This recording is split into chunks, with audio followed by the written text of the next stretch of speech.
Hello everyone and welcome to our Class Spotlight series. In this segment, we analyze a class and how powerful it currently is inside of the Hearthstone metagame. This time around, we're going to be taking a look at one of the most dominant classes on the ladder, Rogue. Rogue has been seen at the highest levels of ladder and quite often gets banned in tournament play. Before we check out Valeera's arsenal of archetypes, make sure to subscribe to keep up to date on all of our Hearthstone-related content. Here we go. Currently, Rogue is not only one of the more popular classes played on ladder, it also has some of the best matchups against the entire field. In the January 20th meta snapshot, Rogue had only 2 decks featured. At first glance, this may seem weak, but both Rogue decks were at the top of Tier 1. There were only 3 decks in total placed into Tier 1. Both Tempo and Highlander Rogue's worst matchups only come around to about 45 to 40% favorability. This makes for 2 of the most consistent decks in the metagame right now. Now that we see how powerful these 2 versions of Rogue are, what exactly makes them this powerful? Highlander and Tempo Rogue play very similarly to one another, take the board early, and burst them later on in the game.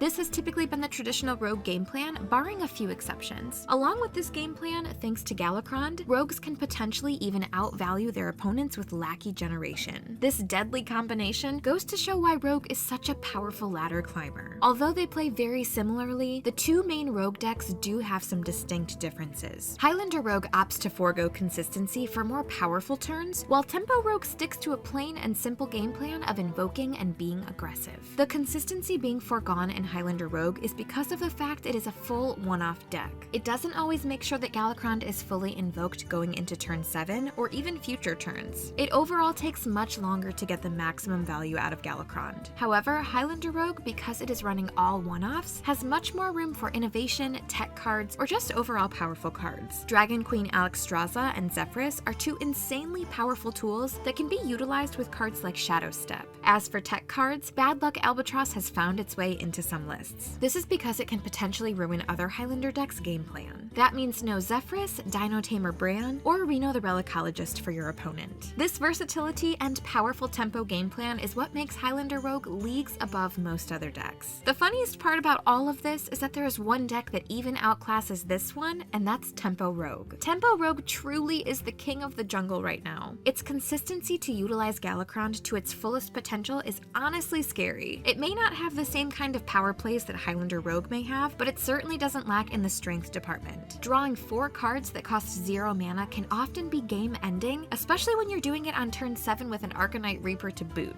This can result in crazy amounts of damage with cards like Leroy Jenkins, or even just ridiculous board swings with cards like Flick Skyshiv. Plus, since you're already running so many invoke cards, you will almost certainly be able to play Heist Baron Togwaggle on curve to draw even more 0 mana cards. The fact that you can potentially draw up to 7 cards and reduce them to 0 mana is enough for any opponent to concede. Well, if you don't like these meta decks or are looking for some even crazier combos, Rogue has still got you covered. There has been some experimentation in the past and still to this day with Rogue decks like Malygos Rogue. It utilizes newer cards like Candle Breath in order to quickly cycle through the deck and create one huge burst turn with Malygos and coins created by Umbral Skulker. Galakrond could also just draw you a 0 mana Malygos if you're lucky enough, giving you additional high roll potential. Earlier we mentioned how the 2 strongest Rogue decks don't really have any bad matchups. Their worst matchups appear to be any sort of highly aggressive decks such as Face Hunter. However, Face Hunter hasn't really been popular recently. It's very difficult to find a counter to such a solid mid-range deck, and we don't believe any such counter will come up even with the inclusion of all the Galakrond's Awakening cards. Rogue is a really strong class at the moment. There is no doubt that it currently is the class to beat. It has rarely any bad matchups, an overall consistent game plan, and swing turns like no other deck can produce. It will most likely take another set or balance changes to try and knock Rogue down a peg from its tier 1 spot in the meta. Hey, if you can't beat them, you may want to consider joining them. That's all we have for this time around. We hope you enjoyed our look into Rogue and why it's so powerful right now. Do you think there is a solid counter to Rogue? Go ahead and leave a comment below saying what that may be. Make sure to like this video and subscribe to the Tempo Storm Hearthstone YouTube channel for future installments of Class Spotlights. Till next time.